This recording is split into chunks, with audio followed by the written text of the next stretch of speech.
2025-এর champions ট্রফিতে বাংলাদেশ ভালোভাবে শুরু করেও শেষটা ঠিক করতে পারল না। প্রথমে এন শান্ত আর টি হাসান বেশ ভালোই রান করছিল। 24 বলে 24 টি হাসান আউট হয়ে যাবার পর দলের ছন্দপতন ঘটে।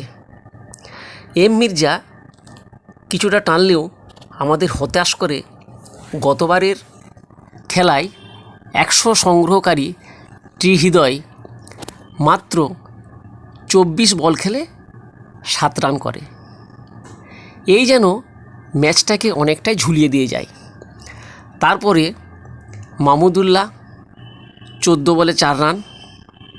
এর মধ্যে একটু আশার আলো দেখিয়েছিল যে আলী, যে 45 রান করেছিল 55 বলের ওপর ভিত্তি করে।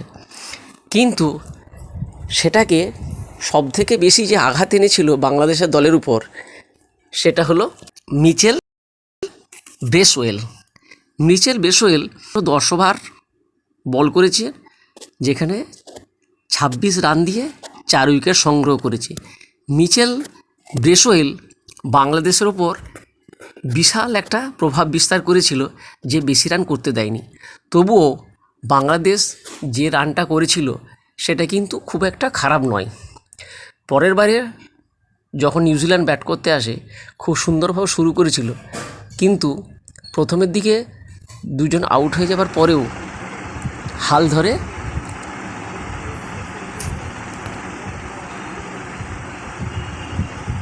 চিন রবীন্দ্র তার সেঞ্চুরির উপর ভর করে নিউজিল্যান্ড জয়ের দোরগোড়ায় পৌঁছে যায়।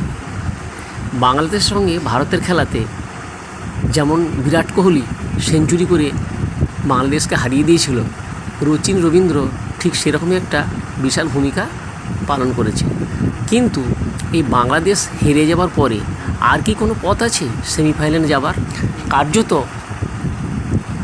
এখন সেমিফাইনালে যাওয়া আর কিন্তু বাংলাদেশের পক্ষে সম্ভব নয়।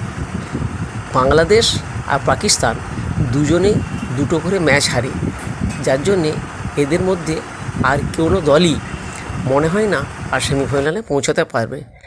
কারণ গ্রুপ এতে বাংলাদেশ পাকিস্তান 2টো ম্যাচ হেরে ওদের পয়েন্ট 0। সেখানে ভারত নিউজিল্যান্ড 2টি করে ম্যাচ জিতে দুজনের 4 পয়েন্ট। সুতরাং পরবর্তীকালে আর 1টি করে ম্যাচ খেলে এরা কিন্তু আর 4 পয়েন্ট সংগ্রহ করতে পারবে না।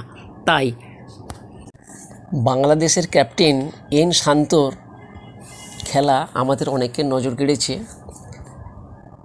ও 110 বলে 77 রান করেছে, কিন্তু জেতাবার মতো নেতৃত্ব দিতে পারেনি।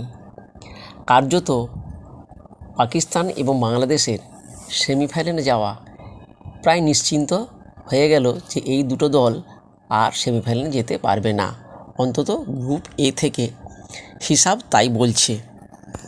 কিন্তু কি করলে পারত? প্রথমের দিকে যেভাবে বাংলাদেশ শুরু করেছিল, পরপর 2 জনকে নিউজিল্যান্ডের ব্যাটসম্যানদের ফিরিয়ে দিয়ে একটা দারুণ কাজ করেছিল। কিন্তু পরবর্তীকালে রচিন রবীন্দ্রকে কিন্তু ফেরাতে পারেনি। যদি রচিন রবীন্দ্রকে সেঞ্চুরি করার আগে অন্তত 50 রানের মধ্যে আটকে দিত, তাহলে হয়তো কিছুটা কাজ হতে পারত, কিন্তু সেটা বাংলাদেশ করতে পারেনি।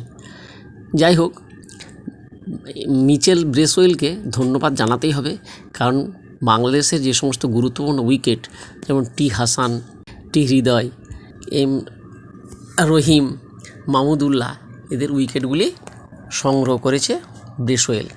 সুতরাং মিচেল ব্রেসওয়েল ধন্যবাদ পাওয়ারই যোগ্য। যাই হোক, এবারের মতো পাকিস্তান বা বাংলাদেশের চ্যাম্পিয়ন্স ট্রফিতে সেমিফাইনালে পৌঁছানো সম্ভব হলো না। লক্ষ্য রাখতে হবে পরবর্তী চ্যাম্পিয়ন্স ট্রফি দিয়ে। সকলকে ধন্যবাদ।